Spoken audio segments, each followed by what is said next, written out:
அனைவருக்கும் வணக்கம். நாடு இன்னைக்கு இருக்கிற நிலைமையில இன்னைக்கு பசங்களும் சரி பொண்ணுங்களும் சரி சில முக்கிய தருணங்கள்ல குடும்பத்துக்காக தங்களோட கனவுகளை தியாகம் பண்ண வேண்டிய கட்டாயத்துல வாழ்றாங்க. பசங்களாச்சும் பரவாயில்ல, பொண்ணுங்க திருமணம்ங்கிற ஒரு பெரிய கலாச்சார சம்பிரதாயத்துக்காக கண்டிப்பா குடும்பத்துக்காக தங்களோட கனவுகளை தொலைக்க வேண்டிய கட்டாயம். அப்படி கனவுகளை மறந்து வாழ்ற பல பெண்களுக்கு மத்தியில தான் கண்ட கனவை குடும்பத்தோட சப்போர்ட்டோட சேர்ந்து ஜெயிச்ச ஸ்மிருதி மந்தனா அவர்களை பத்தி தான் இந்த வீடியோல நம்ம பார்க்க போறோம். அங்க பார்க்கலாம். ஸ்மிருதி ஜூலை 18, 1996 மும்பையில பிறந்தவங்க. அவங்களோட 2 வயசுல மகாராஷ்டிராவோட மாதவ் நகருக்கு ஒரு சிச்சுவேஷனால ஷிஃப்ட் ஆனாங்க. அந்த ஏரியால ஸ்மிருதியோட அப்பாவும் சரி அண்ணாவும் சரி டிஸ்ட்ரிக்ட் லெவல்ல கிரிக்கெட்டரா இருந்திருக்காங்க.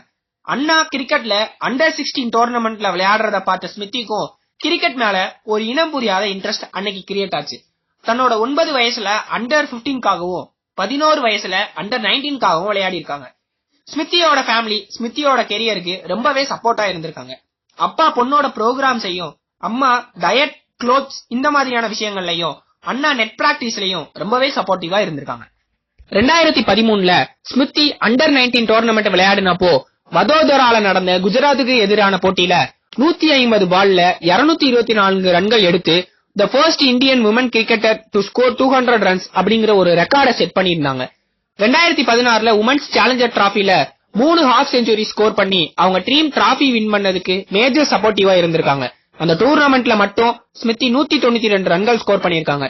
she was the top scorer on the tournament. 2014ல இந்தியாவுக்காக ஃபர்ஸ்ட் டெஸ்ட் மேட்ச் இங்கிலாந்துக்கு அகைன்ஸ்டா வார்ம்ஸ்லி பார்க்ல களமிறங்கினப்போ அந்த மேட்ச்லயும் இந்தியா வின் பண்ணி இருந்துச்சு. தன்னோட 2வது ODI மேட்ச்லயே ஃபர்ஸ்ட் செஞ்சுரி அடிச்சு எல்லாரையும் திரும்பி பார்க்க வச்சாங்க ஸ்மிருதி மந்தனா. 2016ல உமன்ஸ் டீம் ஆஃப் த இயர்னு ICC லிஸ்ட் விட்டப்போ அதுல இருந்த ஒரே ஒரு இந்தியன் பிளேயர் நேம்னா அது ஸ்மிருதி மந்தனாவோட நேம் மட்டும்தான். 2017 ஜனவரியில ஸ்மிருதிக்கு இன்ஜூரி ஆயிருந்துச்சு. இந்த இன்ஜூரியில இருந்து சீக்கிரமே ரெக்கவர் ஆகி 2017 வேர்ல்ட் கப்ல பார்ட்டிசிபேட் பண்ணாங்க. தன்னோட முதல் மேட்ச்ல 90 ரன்கள் அடிச்சு அந்த டோர்னமெண்ட்டை ஸ்டார்ட் பண்ண ஸ்மிருதி குரூப் மேட்சஸ்க்கு அப்புறம் செஞ்சுரி கம்ப்ளீட் பண்ணாங்க. அந்த டோர்னமெண்ட்ல ஸ்மிருதி நல்ல பிளேயரா இருந்திருந்தாலும் ஃபைனல்ஸ்ல இந்தியா இங்கிலாந்து கிட்ட 9 ரன்கள் வித்தியாசத்துல தோத்துருச்சு. 2018ல உமன்ஸ் வேர்ல்ட் T20 நடந்தப்போ அந்த இந்தியா ஸ்குவாட்ல செலக்ட் ஆயிருந்த ஸ்மிருதி அந்த டோர்னமெண்ட்ல ஸ்டார் ஆஃப் த பிளேயரா பெர்ஃபார்ம் பண்ணியிருந்தாங்க. 20 ஓவர் உலகக்கோப்பை போட்டிகள்ல 1000 ரன்களை கடந்த 3வது இந்திய வீராங்கனை ஸ்மிருதி மந்தனா தான். ஸ்மிருதி மந்தனா 2019ல 24 பால்ல 50 ரன் கம்ப்ளீட் பண்ணி ஃபாஸ்டஸ்ட் 50 பை இந்தியன் உமன் கிரிக்கெட்டர்ங்கிற ரெக்கார்ட் கிரியேட் பண்ணிருந்தாங்க.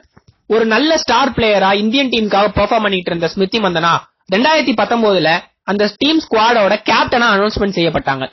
ஸ்மிருதி மந்தனா தான் youngest T20 captain for India. இந்தியாவுக்கு கிடைச்ச இளமையான T20 கேப்டன் ஸ்மிருதி தான். 2019ல நடந்த சீட் இன்டர்நேஷனல் கிரிக்கெட் அவார்ட்ஸ்ல international woman cricketer of the year award Smriti Mandhana தான் வின் பண்ணியிருந்தாங்க. ODIல அதாவது குறிப்பா வேர்ல்ட் கப் ODIல Smriti Mandhana is the 3rd fastest cricketer to score 2000 runs. 2000 ரன்களை வேகமா கடந்த 3வது பிளேயர் இவங்க தான். வெறும் 51 இன்னிங்ஸ்ல இந்த 2000 ரன்களை கடந்து ஒரு சாதனையே நிகழ்த்திருக்காங்க. இன்னைக்கு நிலைமையில படிச்சு முடிச்சாலே மாப்பிள்ள பார்த்து கல்யாணம் பண்ணி வைக்கப்படுற பல பெண்கள் அவங்களோட கனவை புதைச்சிட்டு தான் மணமேடைக்கு ஏற வேண்டிய நிலைமை. அப்படி கனவை குடும்பத்துக்காக தொலைச்ச பல பெண்களுக்கு மத்தியில குடும்பத்தோட சப்போர்ட்டோட சேர்த்து தான் கனவை ஜெயிச்ச ஸ்மிருதி மந்தனா கண்டிப்பா ஒரு இன்ஸ்பிரேஷன் ஐகானா இருப்பாங்கிறதுல எந்தவித டவுட்டும் கிடையாது. இந்த வீடியோ உங்களுக்கு பிடிச்சிருந்தா ஷேர் பண்ணுங்க, கமெண்ட் பண்ணுங்க. இன்னும் யாரை பத்தி தெரிஞ்சுக்கணும் நினைக்கிறீங்களோ அவங்க நேம்ஸையும் கமெண்ட் பண்ணுங்க. நன்றி.